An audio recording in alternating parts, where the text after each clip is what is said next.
হচ্ছে, নারীরা নির্যাতিত হচ্ছে, সহিংসতার তারা সম্মুখীন হচ্ছে। এইসব নারীদের পাশে আমরা দাঁড়ানোর জন্য আজকে আমরা মহিলা দল মৌন মিছিল করব এবং আমাদের ছোট্ট করে আমাদের একটা সমাবেশ হচ্ছে। কোনো শিশু, কোনো নারী যেন কখনো ধর্ষণ না হয়, এই ধর্ষণের বিরুদ্ধে, নারীদের যে অত্যাচার করছে সমাজে, এই অত্যাচারের বিরুদ্ধে আমরা নারীরা সবাই পাশে দাঁড়ানোর জন্য একতা প্রকাশ করছি। নারীরা তার সংসার জীবনে তার স্বামীর কাছ থেকে নির্যাতিত হচ্ছে।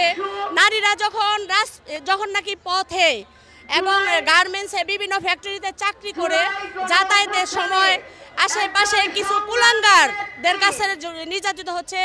নারীরা বিভিন্ন অফিস আদালতে বড় বড় অফিসার দ্বারা ধর্ষণ হচ্ছে, নারীরা গাড়িতে ধর্ষণ হচ্ছে।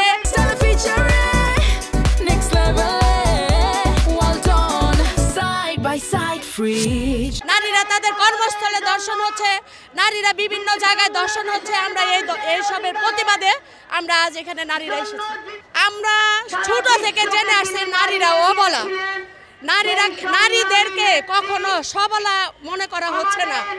আমাদের দেশনায়ক জনাব তারেক রহমান তার 31 দফা বাস্তবায়নের যে 24 নম্বর যে কাঠামোটা দিয়েছেন, সেখানে নারীদের মর্যাদার কথা বলা হয়েছে, নারীদের সম্মানের কথা বলা হয়েছে। আমরা সেই 24 নম্বর দফাকে কার্যকর করার জন্য এখন থেকে সিগন্যাল দিচ্ছি বিভিন্ন সমাজের দুষ্কৃতকারীদের যে আপনারা এখন সাবধান হয়ে যান। আগামীতে বিএনপি রাষ্ট্রের দায়িত্ব পেলে আমরা এইসব রুখে দিব ইনশাআল্লাহ। আমাদের দেশনায়ক জনাব তারেক রহমান সেই শুধু লন্ডনে থেকে, আপনারা জানেন গত 17 বছর ফ্যাসিবাদীর বিভিন্ন মিথ্যা মামলায় হামলায় জর্জরিত হয়ে আমাদের এই দলটাকে ধ্বংস করার জন্য যে পায়তারা করেছিল সেইটা কিন্তু করতে পারে নাই। আগামীতে যেহেতু সামনে আমাদের নির্বাচন, সেই নির্বাচনে ধানের শীষ মার্কা ভোট দিয়ে বাংলাদেশের জনগণ যখন বিএনপিকে এই রাষ্ট্রের দায়িত্ব দিবে, জনাব তারেক রহমান জনগণকে সাথে নিয়ে এই সব কার্যক্রম শুরু করবে। অবশ্যই বন্ধ হবে।